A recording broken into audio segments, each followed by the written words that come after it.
Hi and Salam Sajatra. My group and I will be presenting on Islamic institutions and the impact of Islamic institutions on the society and organizations. In this presentation, we will explain what Islamic institutions are and discuss their important roles and contributions. And also, we will focus on how Islamic principles, strategies, characteristics, and other Islamic teachings are applied and practiced within organizations. This includes aspects such as leadership, management, ethics, governance, and social responsibility based on Islamic values. The subject for this presentation is Islamic institutions. Code number is UHE3122, and our lecturer for this course is Sir Muhammad Nubli bin Abdul Wahab.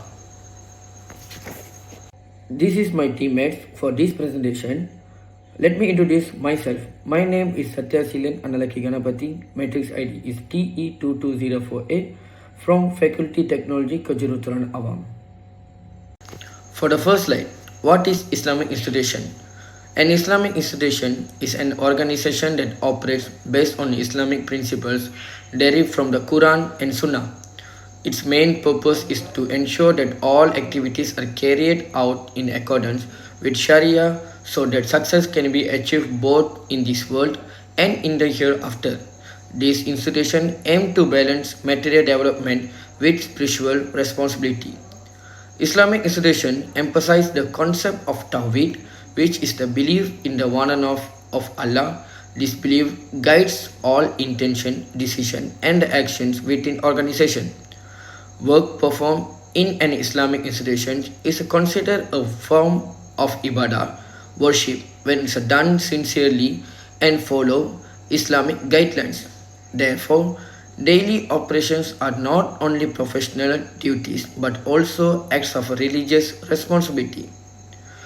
In addition, Islamic institutions uphold strong moral and ethical values known as akhlaq, such as honesty, justice, trustworthiness, and responsibility. These values are essential in management, leadership, and interactions with others. By practicing ethical behavior, Islamic institutions build trust and ensure fairness in the operations. Islamic institutions also aim to fulfill the maqasid Sharia, which include the protection of religion, life, intellect, lineage, and property. Example of Islamic institutions include Islamic banks, zakat, Waqf organizations, Islamic educational institutions, and halal certification bodies. Through proper implementation of Islamic principle, these institutions contribute to social justice, moral development, and the overall well-being of the society. In this slide, I am going to explain the principle of Islamic institution. As I said in previous slide, Islamic institutions are organizations that operate according to the teachings of Islam, which come from the Quran and the Sunnah. Their foundation is Tawhid and the belief in the oneness of Allah. This belief guides all the activities and decisions, ensuring they are done with sincerity and the intention of pleasing Allah. As a result, Islamic institutions must follow Sharia, avoiding forbidden actions such as interest, riba, fraud, and injustice. Another important principle is ibadah, which means worship. In Islamic institutions, daily work and responsibility are considered acts of worship when performed honestly and ethically. These institutions are also emphasize akhlaq or good character, which includes honesty, trustworthiness, fairness, and accountability in leadership and relationship. In addition, the concept of Khalifa highlights human responsibility to manage resources wisely and contribute positively to society. Overall, Islamic institutions aim to achieve the maqasid Sharia, which focus protecting religion, life, intellect, lineage, and property.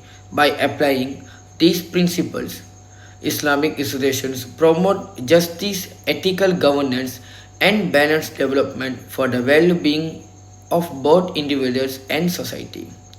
And that's all from me. Thanks for your time and cooperation.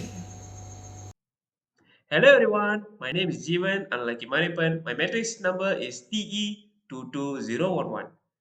So today, I'm going to volunteer my teammates to explain about the foundation of Islamic institutions. Islamic institutions are founded on Tawhid, which is recognizing Allah as the ultimate authority in all organizational matters. So there are a few key characteristics in the foundation of Islamic institution. So the first one is objectives guided by Quran and Sunnah.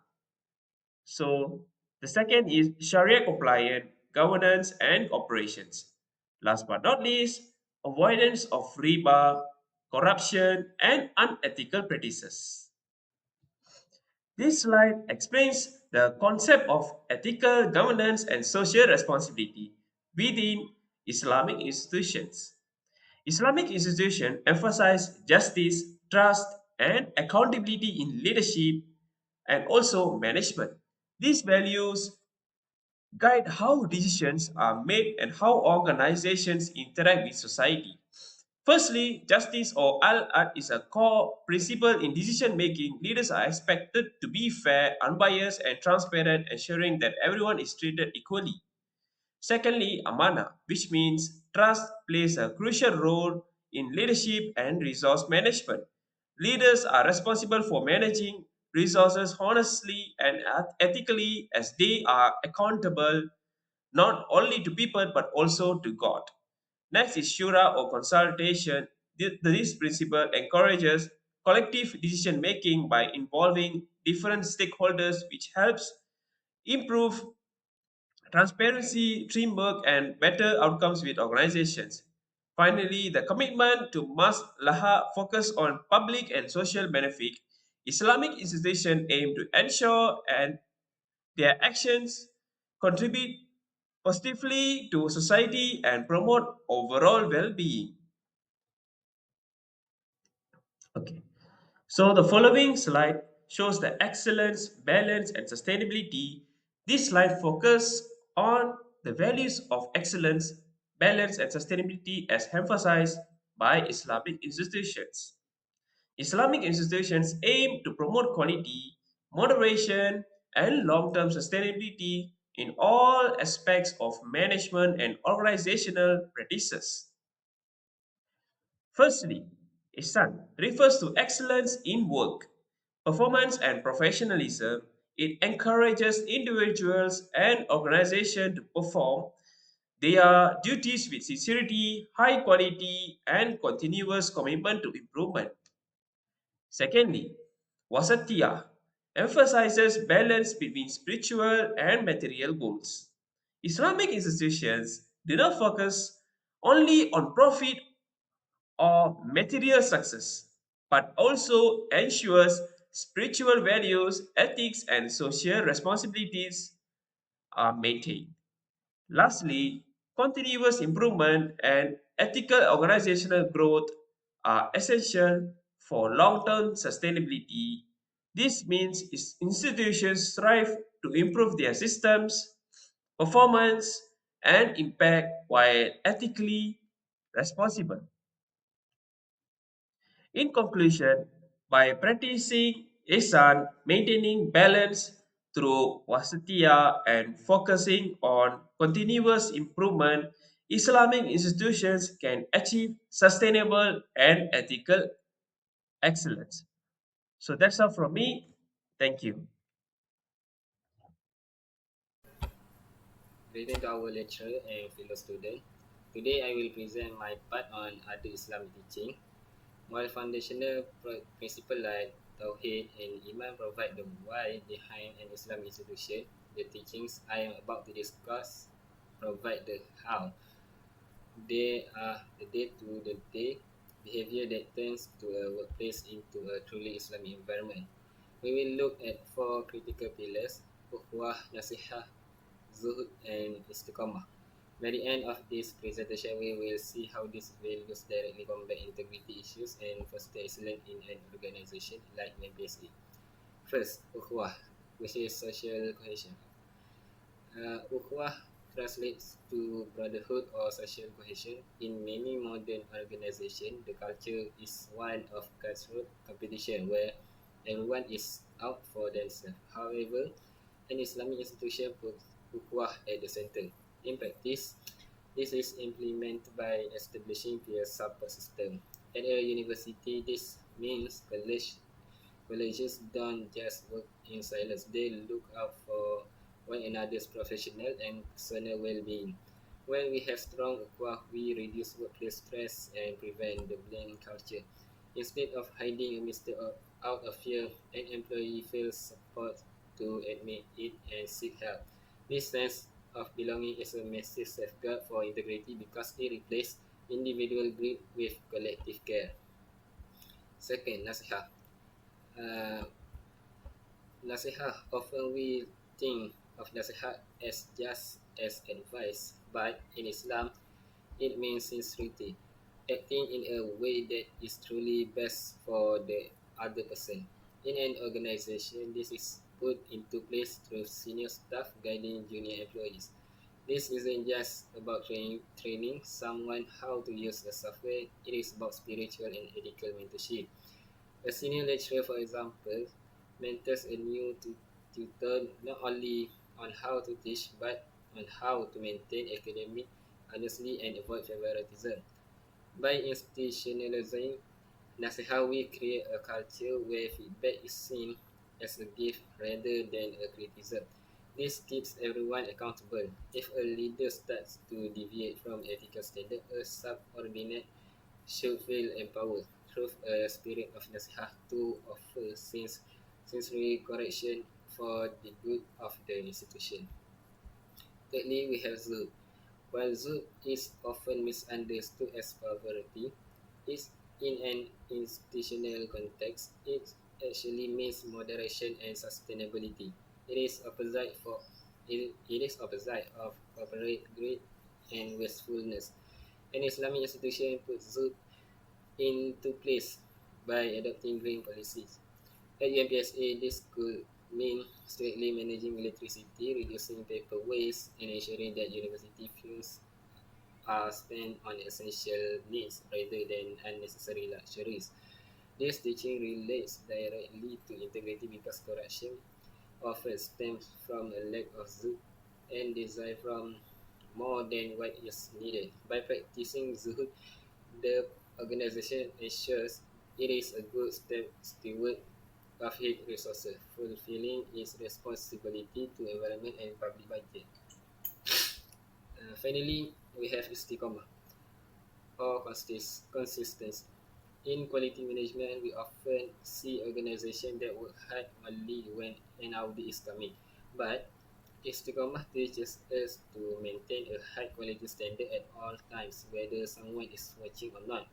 This means that the standard of research integrity, the fairness of grading, and the quality of student services remain the same every day of the year. Istiqamah is the practical application of taqwa.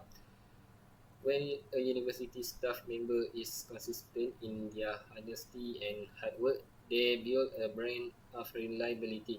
This long-term consistency is what ultimately prevents integrity issues from creeping in during moments of weakness or laziness.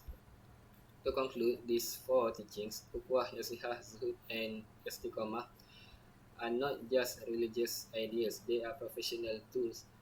They create a supportive community, ensure ethical mentorship, promote sustainable resources use, and guarantee long-term quality.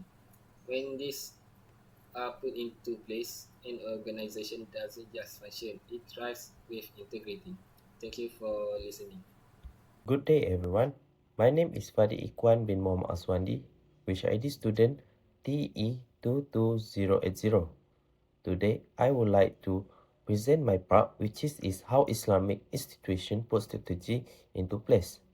This presentation explains how Islamic institution develop and implement strategy in a way that ensure effective ethical conduct and complies with Islamic principle. First, strategy guided by Islamic value. Firstly, Islamic institution put strategy into place by ensuring that Islamic values guide all activities. These institutions aim to run smoothly and effectively, but success is not judged by result alone. Instead, a success is measured by both outcome and ethical behavior. This means that even if targets are achieved, they are considered meaningless if they involve dishonesty or injustice. All actions are taken with responsibility and integrity.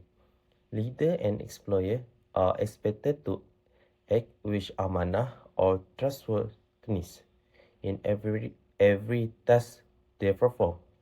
The ultimate goal is to achieve organizational success while remaining faithful to Islamic principles, but such as honesty, justice, fairness, and accountability. Next, planning trust discussion guidance. Secondly, Islamic institutions focus strongly on planning through discussion and guidance. Decisions are not made by a single individual. Instead, the institution practices shura, which is consultation, trust open and respectful discussion. This allows different views to be considered before making important decisions. In addition, a shira committed an advisor is involved in the planning process. Their role is to ensure that strategy and policy follow Islamic teaching. This guidance helps prevent unethically practice and ensure decisions are made carefully, responsibly, and friendly. Next, turning plans into daily action. After planning strategy must be implemented in daily operation, approved strategy are translated into clear policies, rules, and standard operating procedure.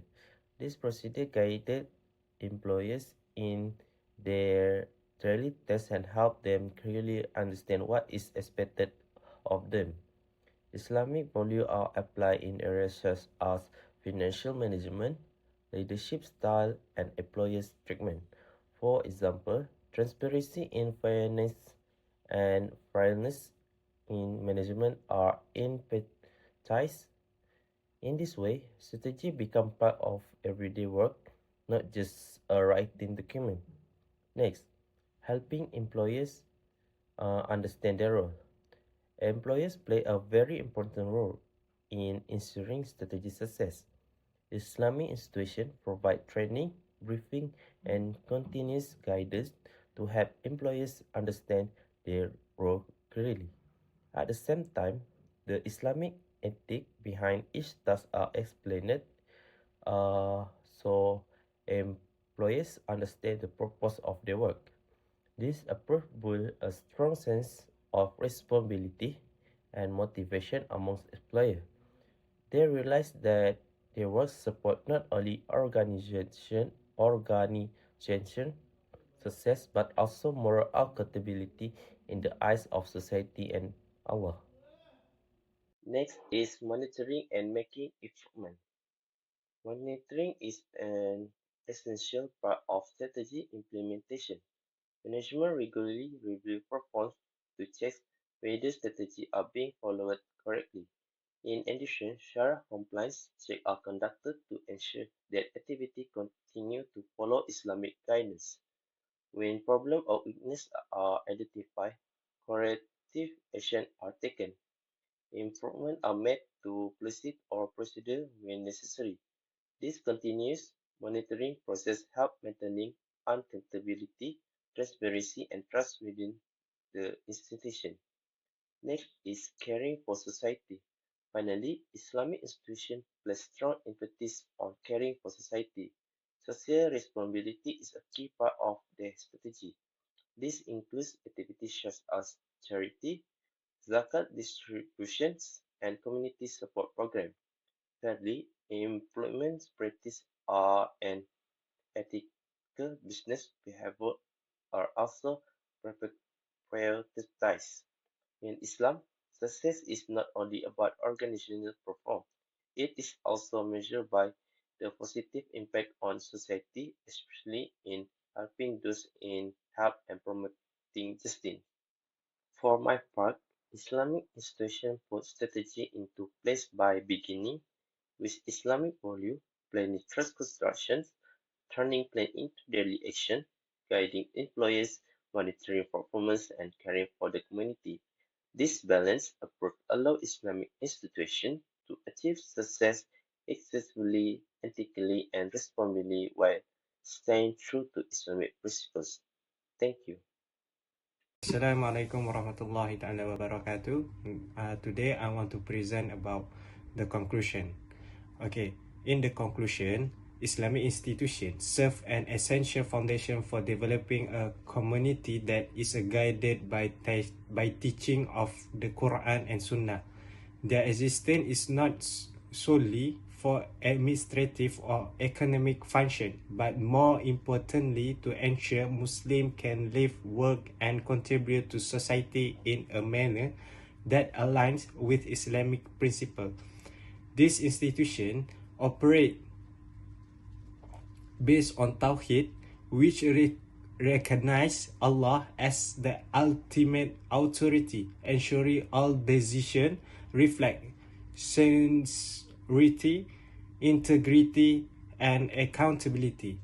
The emphasis of Sharia compliant practices, ethical behavior, and social responsibility allow Islamic institutions to stand out as organizations that place both morality and success at the forefront. Furthermore, Islamic institutions support the maqasid Sharia by protecting religion, intellect, life, lineage, and property. Their strategies such as shura consultation, training of employees, and continuous monitoring demonstrate a structured and responsible approach to governance. More than that, their role extends to uplifting society through zakat, charity program, and community support, proving that success is not only measured by financial outcome, but also by positive societal impact. Therefore, Islamic institutions remain a vital pillar in building a balanced, ethical, and sustainable society that aspires toward excellence in this world and hereafter. Thank you.